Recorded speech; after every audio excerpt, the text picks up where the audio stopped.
Bom dia, pessoal.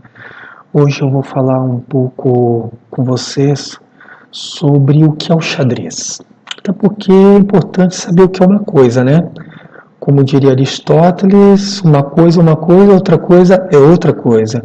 Então, se nós estamos falando sobre xadrez aqui com vocês, vamos pensar um pouco sobre o que é o xadrez.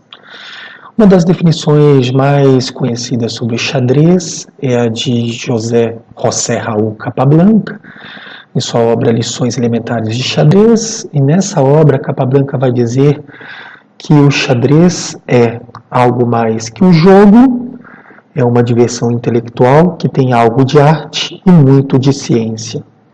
Então, o nosso campeão mundial de xadrez cubano, ele nessa sua definição do jogo de xadrez, ele alcançou muito sucesso, uma das definições mais importantes sobre o que é o xadrez. E o aspecto científico do xadrez ele vem sendo desenvolvido. Hoje o xadrez, na prática, ele é tomado a partir de seu aspecto científico, certo? Ele é uma ciência, o xadrez hoje é tratado como uma ciência, métodos, treinamentos, base de dados e estatísticas, treinadores de xadrez, tudo vem sendo muito profissionalizado aí desde a segunda metade do século XX, a partir da escola russa e todo o seu grande desenvolvimento da prática enxadrística até os dias atuais. Mas hoje, em particular, eu gostaria de falar sobre o aspecto artístico do xadrez, a importância do aspecto artístico do xadrez, ela não pode ser menosprezada, até por uma questão do xadrez considerado nesse seu âmbito estético. Então, o xadrez ele tem uma ligação muito forte também com o seu âmbito estético, com a beleza, né? A estética é uma área que na filosofia ela trata da nossa relação com a sensibilidade, da nossa sensibilidade em relação às coisas, a beleza do mundo, o maravilhamento diante das coisas nos afetam, e esse afetamento das coisas em relação a nós nos causa prazer, dor, horror, ódio, amor, etc. Então, o xadrez ele tem uma relação íntima conosco. Nesse aspecto, eu gostaria de falar que para os pais que querem colocar o filho para jogar xadrez, não obriguem eles. E não se obriguem a jogar xadrez.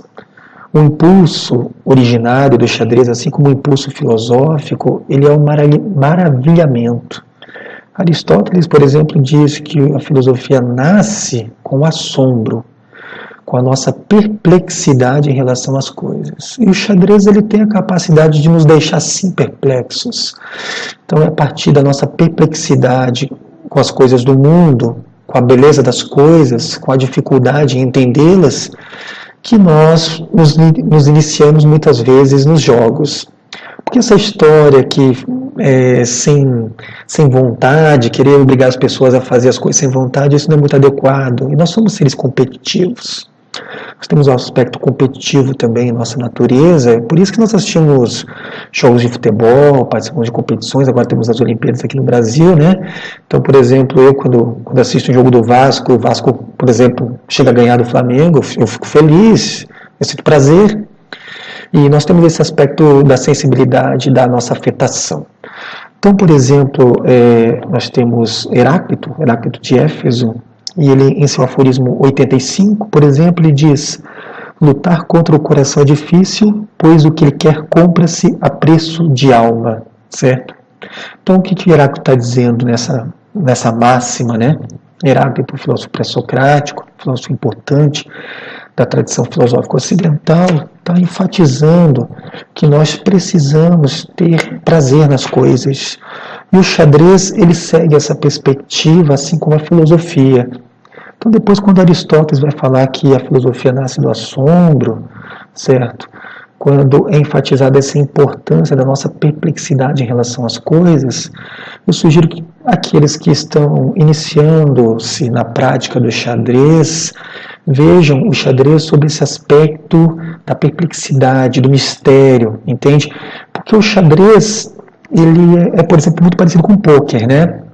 Mas ele tem algumas diferenças fundamentais, como eu falarei em alguns vídeos. Mas em ambos os jogos, por exemplo, eles causam perplexidade diante de elementos fundamentais. O xadrez, ele é um jogo que ele vai sendo compreendido de formas diversas. O que isso significa? O iniciante, quando começa a jogar xadrez, ele tem uma interpretação do jogo. Depois, quando ele já chega ao nível pré-intermediário, ele tem outra visão de mundo sobre o jogo. Chegou ao nível intermediário, ele tem uma visão mais avançada. Aí, depois do avançado, quando ele chega à maestria, por exemplo, a mestre nacional ou mestre FIDE, tem um certo nível de jogo.